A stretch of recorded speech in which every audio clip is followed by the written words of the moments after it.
I'm Ian and we're here at the Horniman Museum and Gardens to test out Sony's brand new FE 2.8 100mm Macro GM. And this one is special. It has 1.4 times magnification. Let's see what it's all about. So why was I so excited about this 100mm Macro GM? Well, firstly, it's a GM lens. That's always something to be excited about. But also because the original 90mm lens in the Sony range was fantastic, not just for macro, but also for portraiture.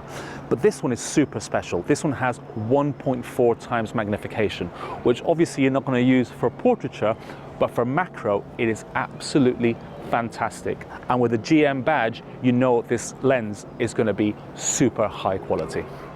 So let's give you some raw specs. We'll talk about each of these more in depth a little bit later on, but I think it's just good just to give you the raw data. So first things first, I think we've talked about this already, it is 1.4 times max magnification on this lens, unlike the previous 90mm, which is only 1 time magnification, so 1:1 ratio effectively.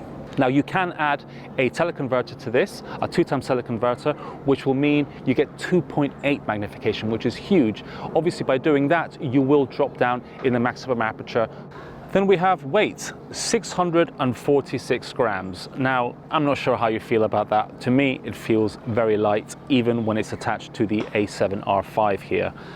I think it balances a good mixture of weight and stability as well. So you do feel like it's a solid lens, but not overbearing, and definitely doesn't feel like it's tipping over the camera at all. Now, I'm not going to go into too much about the glass element construction in the lens. To me, that's a fairly abstract concept. I'm not sure what it all means most of the time. But what I can say, this is still a G Master lens, which means that Sony has gone through the effort of making this optically superlative. Aside from that, you get 11 aperture blades. So if you're shooting really close up and you do have a little bit of background, for example, it means that those bokeh balls will be perfectly round and smooth. I'm not a macro photographer by any means, but I do enjoy a little bit of macro. However, there's a misconception, I think, that these kind of lenses are only open to people who are going to shoot macro, and that's not really been my experience. For one, I would be someone who'd be happy to invest in a macro lens. The uses are pretty much open to so many different types of photography and videography as well. So what you have here is a prime lens with a focal length that is ripe for portrait photography as well. It has a 2.8 aperture.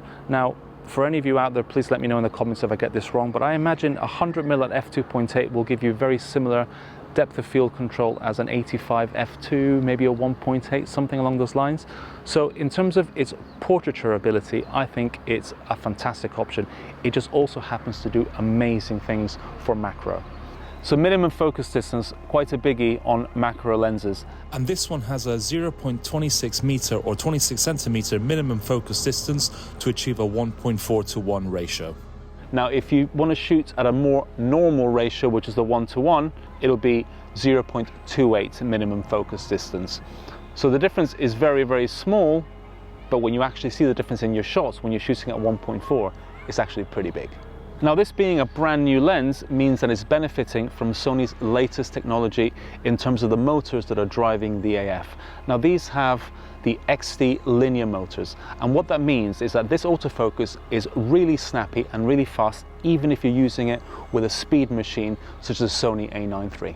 Now, when it comes to optical image stabilization, this lens has been specifically tuned for the type of work it is likely to do.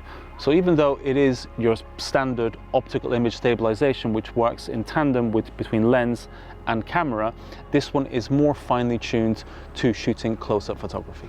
So let's give you a little run through some of the controls and buttons on the 100mm macro here. So we'll start right to the top, and we have a clicky up and downy focus ring here. So if you pull it down, you have full-time manual focus, and if you pull it up, you have autofocus. Pretty standard stuff for the Sony macro lenses. Coming down, we have your standard AF MF button. So it's a bit tricky kind of like operating these two. You might forget that one is on and one is off. So just bear in mind that it's, I mean, what I've been doing, I usually leave it on AF, and then I just use this for AF or MF. At least that's been working for me.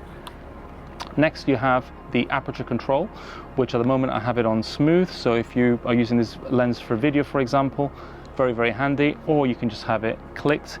if you want to feel those stops when you're actually looking through the viewfinder and you don't know kind of where you're landing, at least this will give you a good indication as to where you are as well.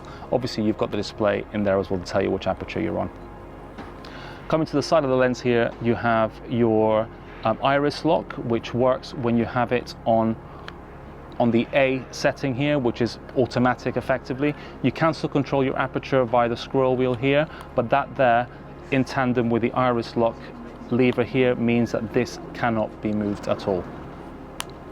Going up, you have OSS, that's your optical stabilization, that's on or off.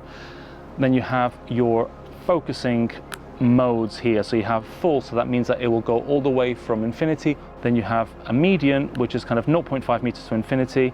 And then you have the closest macro. So it's not really hunting, you're limiting the autofocus mechanism. And then you have your full-time DMF on or off. So pretty standard stuff in terms of controls for a Sony lens. Not gonna lie, I love a macro lens, but specifically I love this macro lens. I don't know if it's me being lucky with what we've shot today, maybe I feel good today, I'm not sure, but I've really enjoyed using this lens. I felt like it's been trying to help me in getting good shots. And I don't know if you've noticed, but I haven't really been carrying a tripod.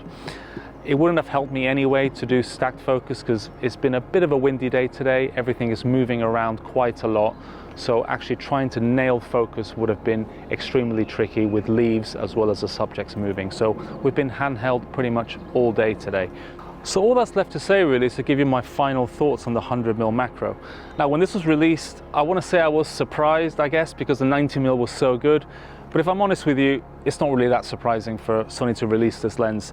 For one, the 100mm length of the lens puts it more in line with the rest of the competition, so that makes a lot of sense. But also because macro lenses are there really to pick up tons of detail. There's nothing wrong with making lenses as good as they can be, especially when you're opening up the aperture at f2.8, f4, f5.6 and wanting to make them sharper.